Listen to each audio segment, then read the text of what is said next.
કડકડતી શિયાળાની ઠંડી હોય, ધૂણાની માલિકો 2-5 લાકડા ધીરી ધીરી ધીરી ધીરી ધીરી જ્યોત જળી રહી હોય અને કચ્છ મહારાવ આવે, કેટલી વાતો છે સાહેબ. અને રાત દેહાડ આવીને જોવે કે હર આવી કડકડતી ઠંડીમાં બાવલિયાને ઠંડી લાગતી છે. પછી તેના પ્રતાપની એને ખબર પડી ગઈ હતી. અને જરિયલ જે તાર વાળી જે મોંઘી સાયલ હતી પોતાની પાસે, જે દુસાલા કહેવાય, એમાં ફોનાના તાર વાળી હતી. એ દાદા મેકરને આમ આપી, ઓઢાડી દીધી. એ આમ લઈને સીપિયામાં લઈને ધૂણામાં નાખી કે આ મેં તમને ઓઢાડી, હું કઈક રાજા છું ને મારી પાસે પૈસા છે એટલે આપું, એવો અહમથી નથી આપી બાપુ. તમે અહીંયા કેમ મૂકી દીધી?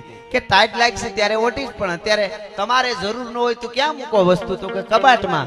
તો કે કબાટ પાછું આપે? તો કે હા. તો કે કબાટ જો તમને પાછું આપતું હોય નિર્જીવ, તો આ તો અગ્નિદેવ છે, મારે જોહે ને તઈ સાયલ પાછી લઈ લેશું આમાંથી. ભલા માણસ હું, દાડો મેકરણ છું. હા હા હા.